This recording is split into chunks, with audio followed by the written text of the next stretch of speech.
I'm Vanessa Shaw. I work as Head of Communications with TCO International, and we've organized this webinar today to highlight this concept of global leadership imagination and making tough decisions within an interconnected world.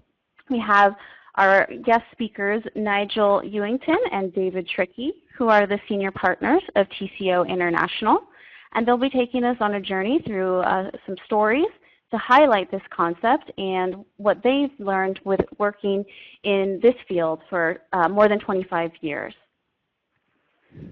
Thank you very much, Vanessa. I think we all recognize that leaders are defined by their actions, and a key area of action is decision making.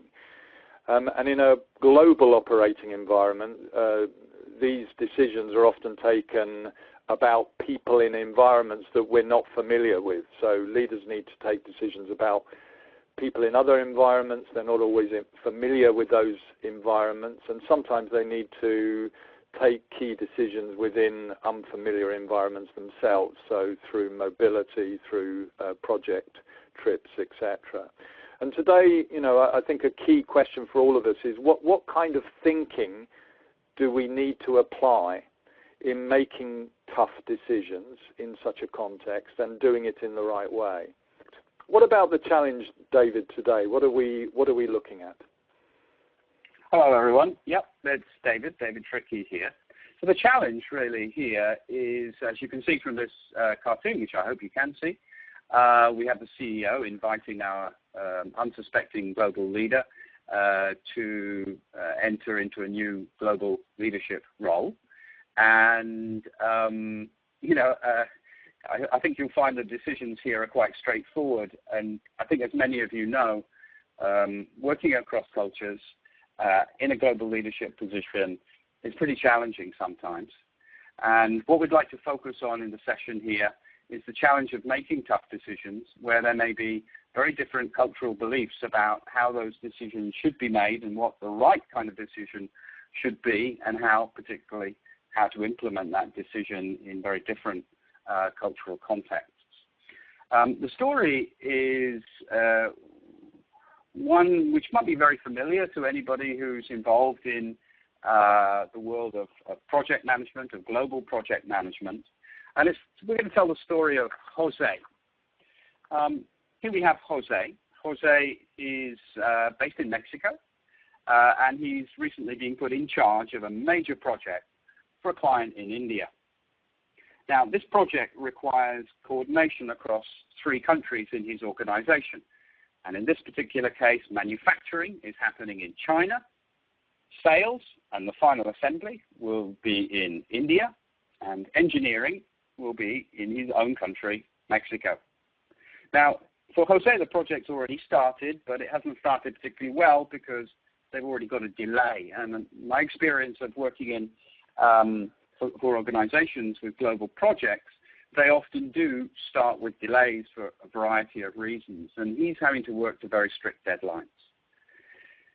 In his new role, he has a key KPI, which is linked to his ability to build a stronger culture in the project team of personal initiative, especially in the local teams in both India and China.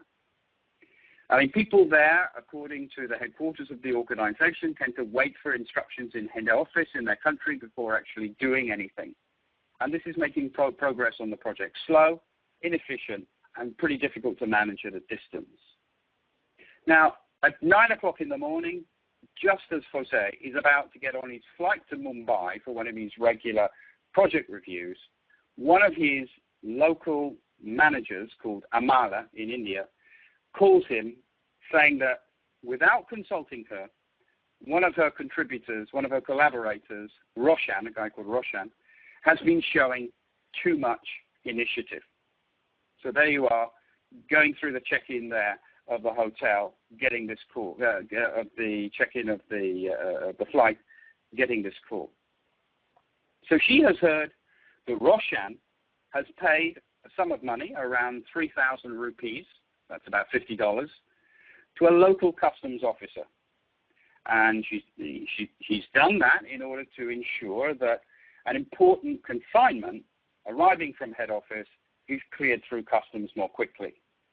Now, Amala reports that Roshan has told his colleagues in the canteen that he's absolutely proud of helping the company to do more with less, and the delay in the arrival of the consignment would have cost the company many thousands of dollars in penalties, and with the client a lot of loss of face and further delays in the project. So Roshan's really happy with having shown initiative, which you have been encouraging in the organization. Now, Amala then explains that although she disapproves of Roshan's behavior, she doesn't mandate this behavior at all. Many people in the team see this as a fairly normal local practice in managing customs in India. I mean, they see it as some kind of service charge to get the processing of documents speeded up. The situation there, Amala explaining that although she disapproves, many people in the team see this as a kind of service charge to get the process of documents speeded up. Now, Jose had said to everybody at the start of the project that it was really important to follow the company's codes of ethics.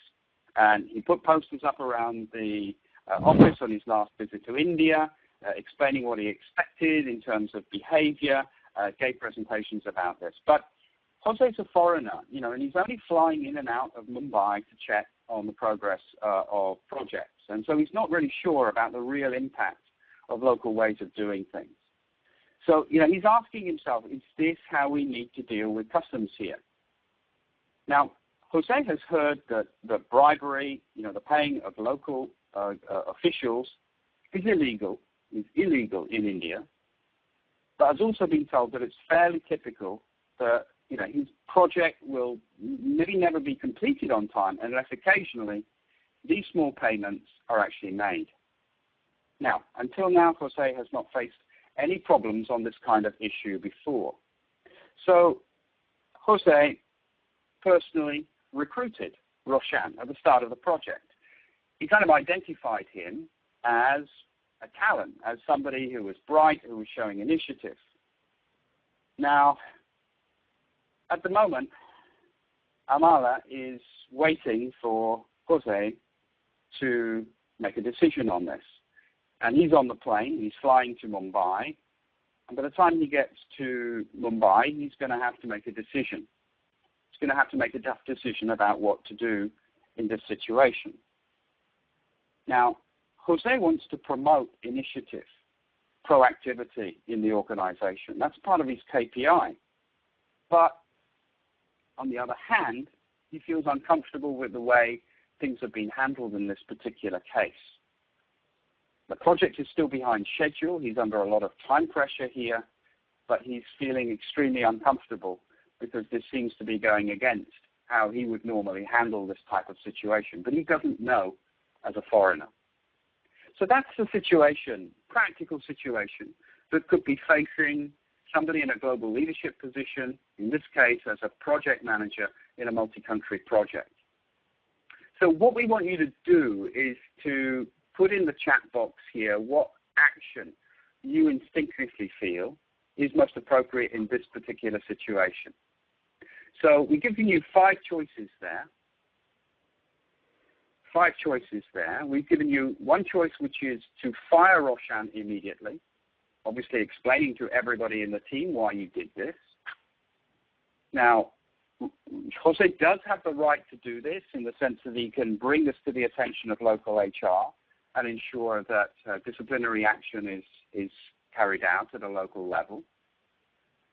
Secondly, he could give Roshan a private warning, underlying how important it is to follow the rules on ethical behavior within the organization. The third choice, he could give the whole team a warning about how important it is to make decisions, but to make decisions ethically, but perhaps not to mention Roshan by name in this particular situation.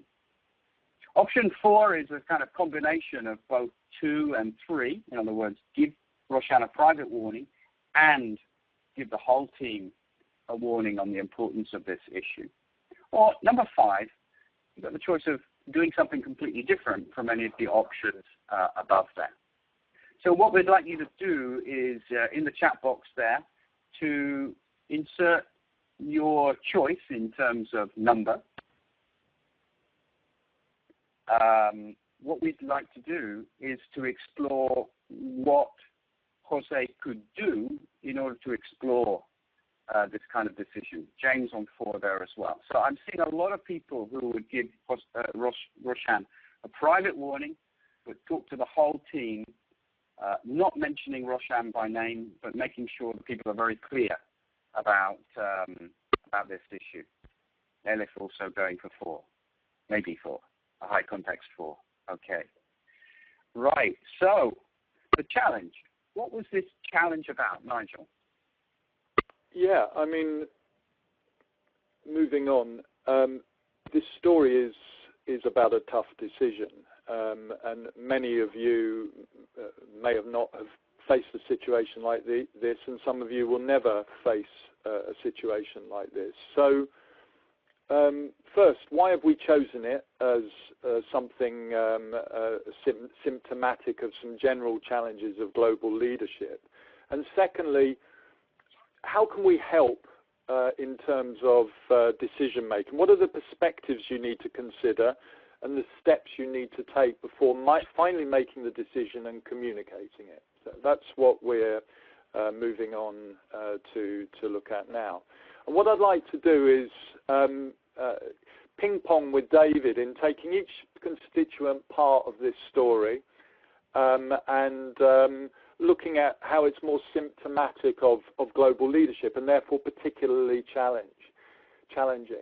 The first challenge in the first picture represents that global leadership is no longer just about pioneering, going out to new markets. Many organizations are in those new markets now.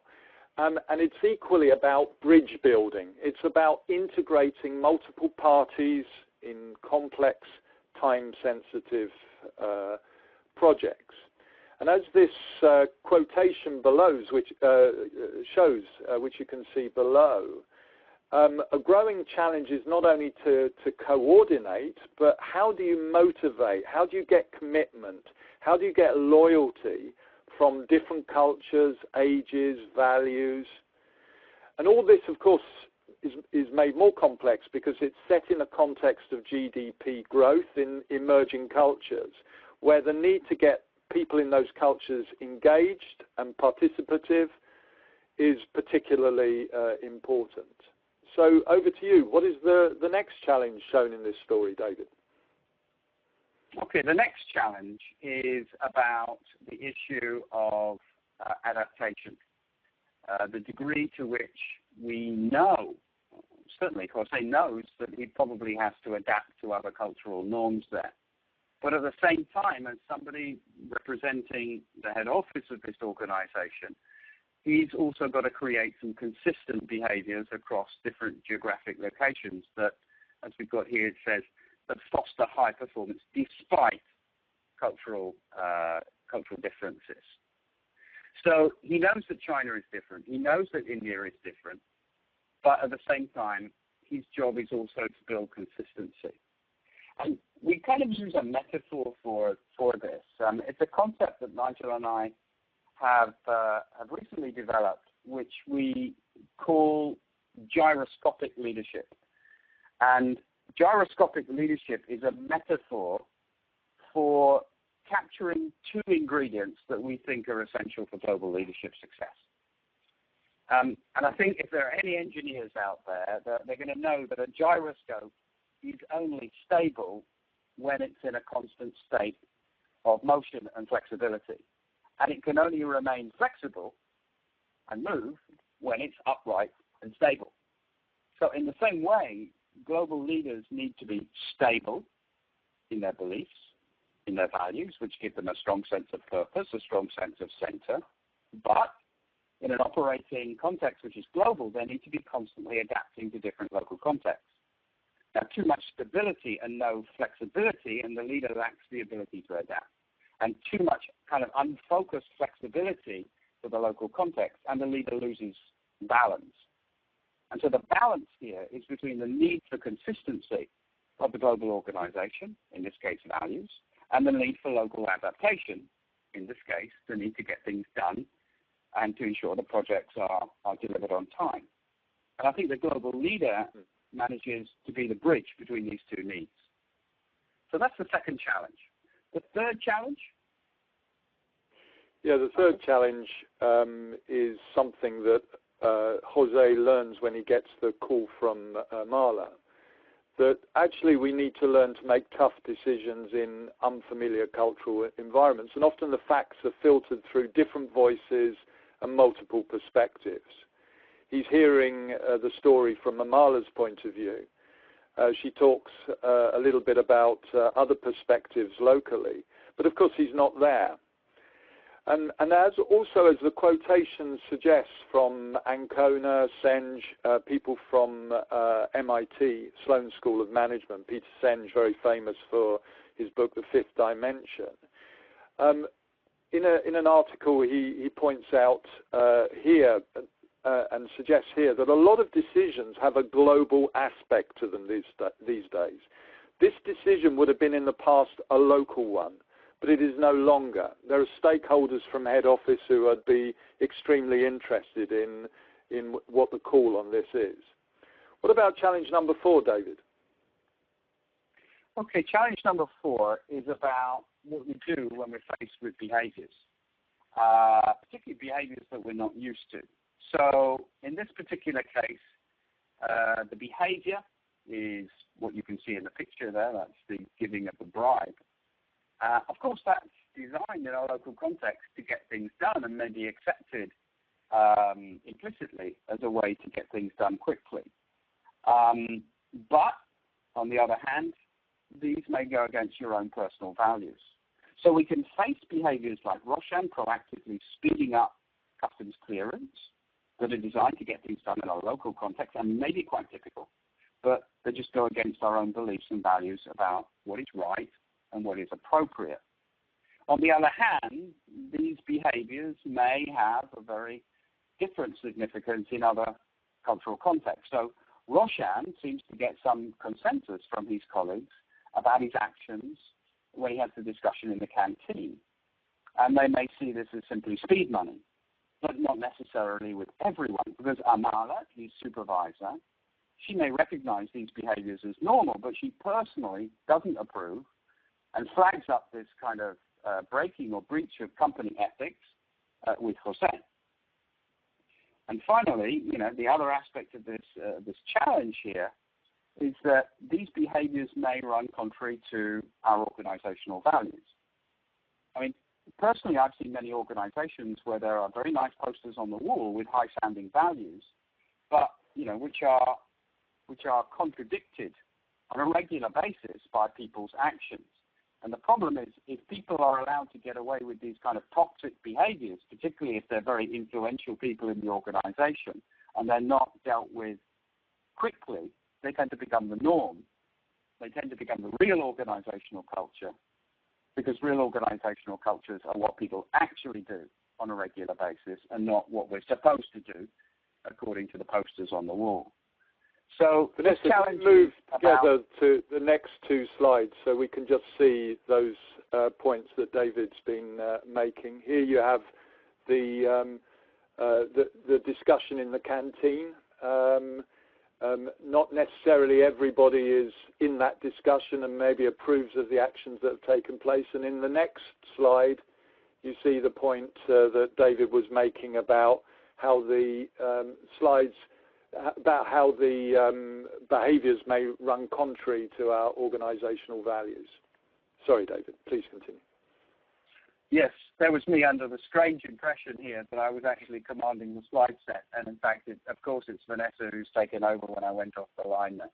I don't know if Vanessa perhaps wants to get me back on the slide sharing here, but it's up to her. Okay, so moving on to the next.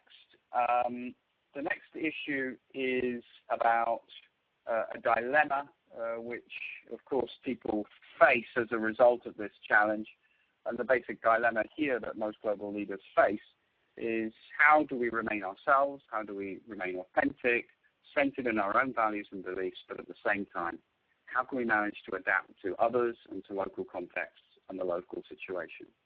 And our conclusion is it's even more complex than that, because it's not a dilemma, it's a trilemma. So if we move on to the next slide, Vanessa. The trilemma here is really, how do I get things done by remaining authentic and true to myself, but at the same time knowing how and when to adapt to others, which is other people's way, your way. And thirdly, how do I remain consistent with our organizational values, which is our collective way of doing things. So these are the three challenges, I think, that a global leader is faced with, squaring the circle of these three tensions on how to remain yourself, adapt to others, and keep consistency with organizational values. So if we move to the next challenge, challenge 5. Nigel? Here, the challenge is very much an extra thing faced by Jose, is that is there a shared concept of talent always across cultures? What locals may see as talented behavior may be considered as a weakness in head office. And, you know, this challenge was illustrated by a tough decision faced by head of diversity and the board of a Fortune 500 company that contacted me. Pretty much the summary of the email you see below. And what happened here was that the review process for identifying talent in this organization did not seem to be identifying any talented people from certain key regions important to the organization, particularly East Asia, CIS, Middle East. And on looking into this issue and interviewing people and understanding the kind of things that were used to reveal talent, my own conclusion was that some of the development center activities that were being run to identify talent in this organization and that were testing things like assertiveness, facilitation skills, active listening skills, were not always considered a passport for success locally, and therefore had not been taught, had not been picked up, if you like, by local managers. So, you know, that was a challenge there. So, you know, so here we have a situation, a number of challenges. So the decision faced by Jose, while very specific, encapsulates quite a lot of key challenges and dilemmas faced by global leaders, which make it particularly tough. And I want to just sort of pick up some key points here as to what are the steps available in responding to any tough decision that Jose needs to think about as he sits on that plane heading off to Mumbai, that are involved in making the right decision, but also implementing it in the right way. And I think the first point here is, what's my instinctive decision here? I think we do need to think about what our instincts tell us, but then very quickly we need to move on to point 2. What are the different perspectives that we must consider in making the right decision, and think about what is the potential outcome of making each of those decisions. And this ability to reflect, of course, is very important to leadership. And thirdly, how, you know, once I've considered those perspectives, how do I actually engage with others in making and implementing the decision? Decision making is not purely a lonely process by, you know, leaders on aeroplanes. You know, what is Jose going to do when he arrives to connect to that? And I think, you know, finally the final little quote on this. If you can click forward, please. So, you know, the final quote on this is that for every complex problem, there is an answer that is clear, simple, and wrong. And the danger of relying on our instincts sometimes is that things seem simple, things seem clear, but often that can lead to the wrong decision. both steps 2 and 3 that I talked about involve a quality that has been identified in literature as critical for leadership. This is the idea of sense making. And this concept was introduced by a researcher called Carl Weick, who talked about how we structure the world to be able to act in it. In other words, in a shifting, complex, interconnected world that we work in, it's tough, but it's absolutely critical to come up with a kind of mental map of what we should be doing, test it out with others, and then refine it or abandon it. And Jose needs to do this. And we would like to introduce to you a concept called global leadership imagination. We think that in order to take the second step on the plane, what should Jose be thinking about? Well, I think that there are some steps that are very important. The first step of sense-making for Jose as he sits on a plane is to imagine the consequences of any decision he decides to take from 4 perspectives. The first perspective is an individual perspective. And the question is, can I live with the decision that I take? If I fire Roshan, how am I going to handle that, deal with that? Is it in line with my own values? That's the first thing. The second area, of course, is a cultural perspective. And there the thing is, the question is, if I fire Roshan, how will this be perceived by my followers in that country? What is the impact on the culture of personal initiative I want to create? In other words, looking at things from a cultural lens, extremely important. And finally, of course, also equally important is what about the organizational perspective? If I just have a quiet word with Roshan, and this is understood and found out about at a headquarter level, what are the impact on, how much we live our values, or do we just sort of pay lip service to them? So this is kind of tough, but it's not the only lens that we use. I mean, the various weights that we need to give to these different perspectives very much depends on the situational factor that we're in. Which of these contextual factors carry most weight? Does, for example, the fact that Jose is encouraging a culture of personal initiative and hasn't stipulated sanctions, does that mean he needs to give weight to the cultural factor? Or does the reputational risk of the organization mean that he needs to focus on the organizational factor? Here there are some tough choices, and we think about these 4 perspectives as global leadership imagination. 4 perspectives that need to be used for imagining the consequences of the actions that we take. This process of sense-making, by the way, might not identify one right decision, but it creates the right mental map. And Senge, coming back to Senge at MIT, he sees it as the first of 4 key leadership capabilities, along with relating. It's described as an enabling capability for leadership, and there are others as well that are more about implementing change. But sense-making and relating are about setting conditions that motivate and sustain change. And he actually talks about something that's very important at stage 3 of the process that we talked about. How do we engage with others in making and implementing decisions? And he gives us some ideas about this, which I think are very relevant to Jose. Firstly, his key point, I guess, is that sense-making is not just about sitting on a plane and thinking through options, it's engaging with people.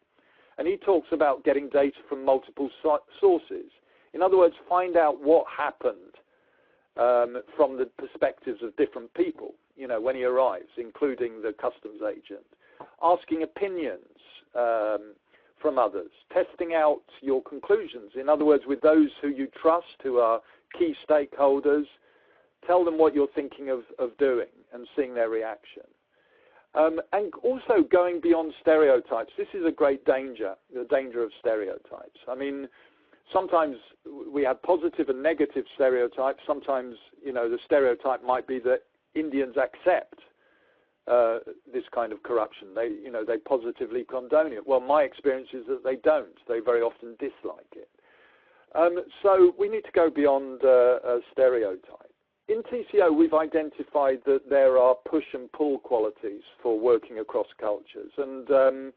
And we've also realized that some people give more focus to push and less focus to pull, and vice versa. And you're probably asking, well, what is push and what is pull? Well, pull is many of the things that we have talked about in terms of engaging in sense making. It's about listening to other people. It's about flexing our judgments. It's about going beyond stereotypes. It's about building relationships. But I think our own learning is that too much of this, pulling other people towards you, opening your mind, can be dangerous. And a famous German philosopher called Bohm said you could be so open-minded that your brain falls out. And part of tough decision-making is almost the opposite. I mean, it's on the right hand here you see this concept of inner purpose. Research into what makes the difference between highly and mediumly effective managers and leaders in tough new cultural settings is this idea of inner purpose. It's almost, and we describe this as a push skill. This is about setting a limit to your flexibility. It's about listening to your own values and your organizational values. And even though things like flexible judgment have also been shown to be important, you need a kind of balance. Other things from Senj that are important are building relationships. I think it's very important related to making tough decisions. How do you make people feel included, spend time listening to their perspectives, enabling them to voice their opinions, anticipating how they will react? But also, Senj stresses the idea of expressing your ideas, explaining your reasoning. Once you've made the decision, how do you give access to others about your decision-making process, why you have made the decision, how that fits into organizational needs and requirements? And it's, in other words, it's not enough just to engage others in decision-making, but you need to build trust with others, and you need to communicate clearly your intentions, whatever your decision. And in terms of research around this area, we have also found that there are core competencies needed for building relationships across cultures. There are qualities around active listening that research says are incredibly important, but also, and are very much pulling other people towards you, but also exposing intentions, which is about communicating your own reasoning and rationality. This comes out very clearly in the cross-cultural research that is out there. So, both at stage 2 and 3 of this decision-making process, we can help a lot in making the right decision. But back to the case of Roshan, what is the right decision in the case of Roshan? My own gut reaction, probably due to my own sensitivity to cultural issues and the fact that I've been working in helping people to understand and flex to these issues for many years, is that Jose needs to reach out and, adapt to the local context. But I also realize that if one does that, there are toxic factors in terms of what is happening in that organization that can spread further and undermine, organizational reputation and other things. But I'm not Jose. I don't see his values, I don't work for his organization, and I don't totally feel and understand his situation. And the reality is that I recently experienced something very similar to this situation in the experience of one of my clients, and I was surprised by the reactions. One of my coaching clients experienced the same situation. He, with a young talent who paid a bribe, and this got reported back to my client. But the situation was different. My client was a managing director. He was living in India. He had built a fledgling organization using a very well-known brand and part of a very famous German organization. And his decision surprised me because he decided to fire Roshan. And at first I thought, well, that seems to be very out of keeping with his style on other things. I didn't think he would do that. But then I realized that the situation factors were very different. And he was facing things that led him to prioritize his perspectives, these three perspectives in different ways. The fact that he had a fledgling organization, the fact that he had very close attention on that organization from head office, the fact that values were very important and he had talked about the values and pushed the values very strongly himself and told everybody what he didn't expect to see, all led him to prioritize that organizational factor, and that led him to fire Roshan. I'm not saying that was the right decision, but it was his decision, and the way he communicated it to others, together with the supply chain director, who was Roshan's boss, and the way he communicated his decision to the rest of the company showed a lot of flexibility. So, cultural sensitivity is not just about what decision you make, but it's how you implement, how you communicate it. One more slide to a quote back from Senj. And he says here, look, the capabilities that we require, the capabilities we've talked about for engaging and relating, span many different kinds of skills: intellectual, interpersonal, rational, intuitive, conceptual, creative. How many people do we know who is an all-rounder on all those things?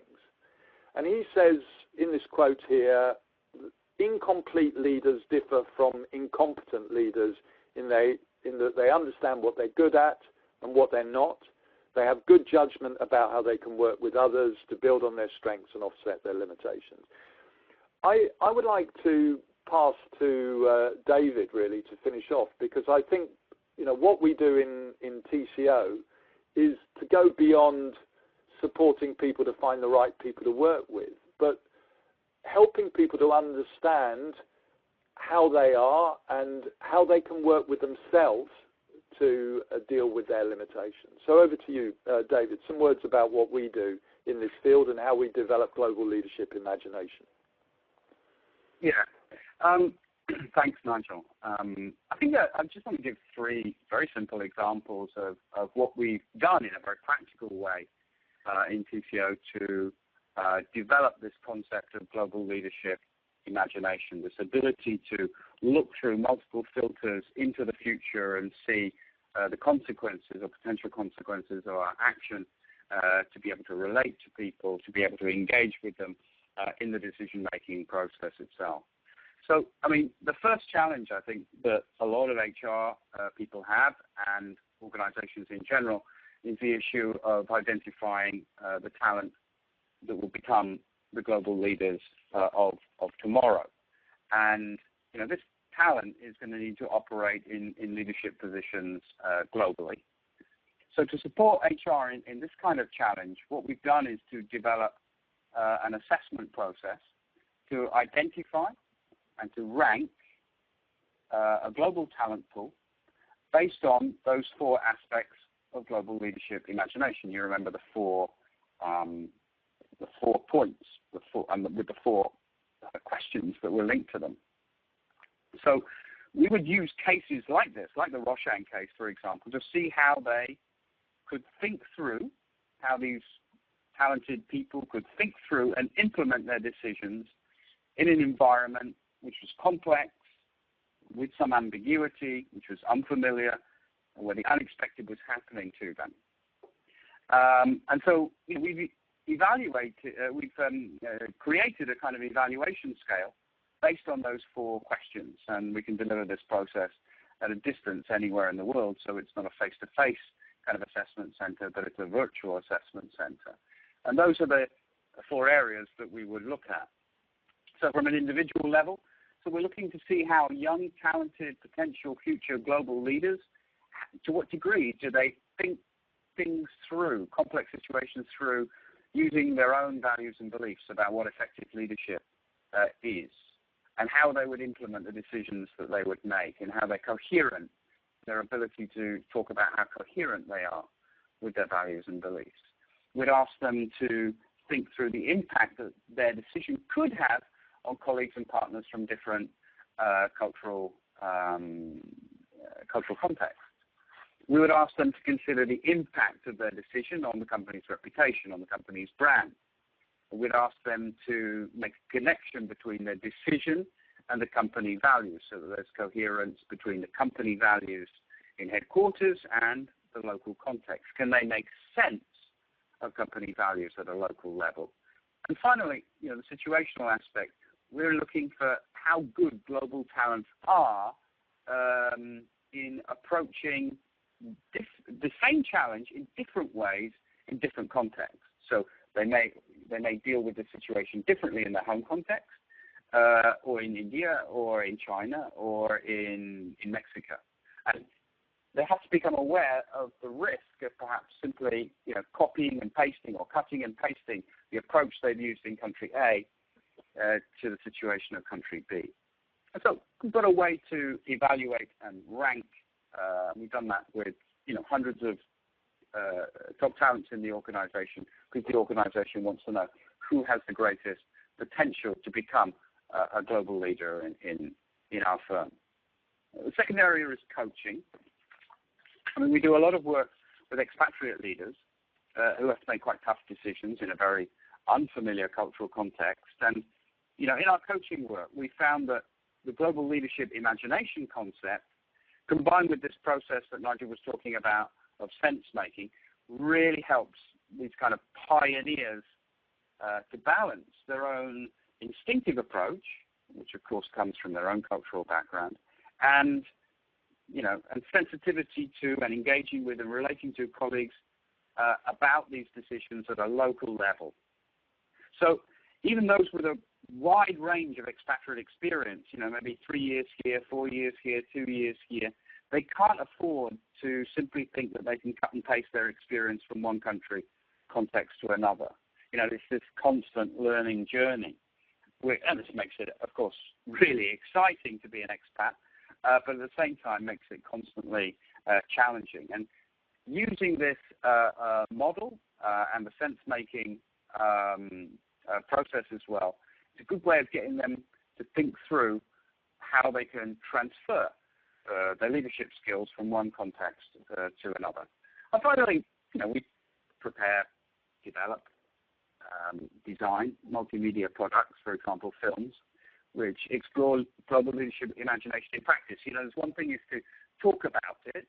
Another thing is to see real managers faced with real situations and see how they handle it. So the Roshan case here is based on a case that Nigel and I developed called A Case for Global Leadership, where we have 3 challenges that this manager, a German manager in India, faces called Kai Bendix. And he's real. He's a guy who is out there who faced these challenges and talks through how he used his own global leadership imagination to deal with these challenges. So, in conclusion here, global leaders, they're not born. We don't believe that they're born, but they can become global leaders. The kind of questions that we are suggesting here, the 4 sets of questions here about the individual, cultural, organizational, and situational factors, can help people to think through decisions. But thinking through decisions is not enough. We need to move from thinking about making decisions to also engaging and relating around decision making with our local counterparts. So, what we would like to do is we hope that this, if you've managed to keep your sound on during the whole time, we hope that this may have stimulated you to think about the issue of making tough decisions, to think about the process of managing those tough decisions in perhaps a more structured, more strategic way. And so what we'd like to do is to leave the line open here for another 10 minutes and ask you really just to type in any questions you have, comments you have, experiences you've had, or reactions you've had, and to perhaps stimulate us to again reflect on this, so that what we will do next week is we will collect up all your questions, all your comments, or reactions, or your provocations, or your disagreements, and Nigel and I will run a Q&A session together, which we will record, and we'll make that available to all of the participants on this particular program. We thank you very much for your contributions. Vanessa, do you want to come in now? Sure. Yes, can you hear me? I'm here. Yep. Okay, great. Well, of course, if you are active on Twitter, you might have been following some of the comments I've been posting there, and you can connect with us on our different social media outlets and channels. We have some interesting videos on YouTube, like I said, Twitter feed, and you can connect with others in the industry and our network of 50 associates through our company page on LinkedIn. You can see all of the links provided there. Please do leave your comments or pending questions. We will be reviewing the chat and following up with some of the themes that came out of today's session. And like I mentioned previously, we also will be sending you a follow-up with the recording if you would like to review some of the comments and questions that were brought up during today's session. And I just want to say thank you to both David and Nigel for this interesting story and different kind of questions that we can ponder when thinking about dealing with leadership in an international, global context.